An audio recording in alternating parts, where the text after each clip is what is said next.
The grandfather was furious when he discovered that his granddaughter had been taken away by a man he didn't trust at all. You! Give me back my Futaba, bastard!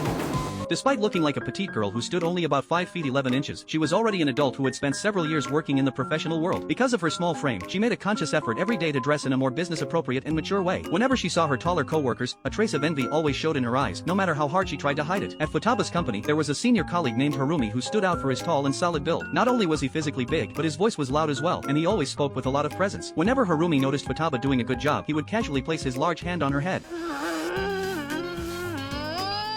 Would you please not tussle my hair? Not sure if you know this, but I am a full-grown adult.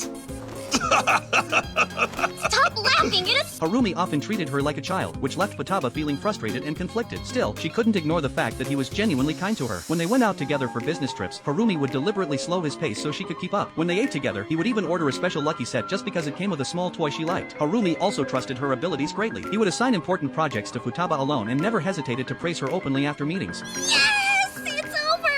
You did great back there. That was excellent.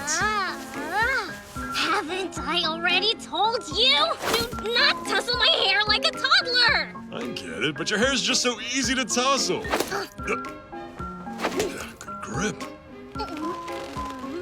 Futaba gradually felt that Harumi was intentionally teasing her with the head patting, almost as if he were challenging her. The two ended up in a quiet standoff over it. By coincidence, a co-worker named Kazama happened to see the scene, and the three of them rode back to the office together. After a long, exhausting day, Futaba unknowingly leaned against Harumi and fell asleep. By the next day, she had somehow become a well-known topic throughout the company. One day, Futaba made a mistake at work that left a client extremely dissatisfied. In front of the boss, Harumi stepped forward and took full responsibility for the problem. When Futaba was feeling down, he even handed her a cup of her favorite red bean soup to comfort her. That evening, Futaba realized her bus card was missing and assumed she had left it at the office, so she decided to go back. In the dark building, she noticed a corner where the lights were still on. When she approached, she found Harumi urgently revising documents that had errors caused by her mistake. He had worked so late that he eventually collapsed at his desk and fell asleep. The next morning, Harumi noticed the bottle of green tea Futaba had left behind. Futaba, in turn, regained her confidence and threw herself into her work with renewed focus. After several days of non-stop effort revising the proposal, she finally managed to win back the client's trust. None of it would have been possible without Harumi's guidance. On their way home, Futaba sincerely apologized to Harumi for her earlier mistake. As usual, Harumi gently patted her head. This time, Futaba didn't resist at all and even invited him out for a bowl of udon. After a few drinks, Futaba became a little dizzy. With the courage alcohol gave her, she finally asked Harumi whether he liked her. Without hesitation, Harumi admitted that he did. As a matter of fact, if I ever end up having a wife and a child,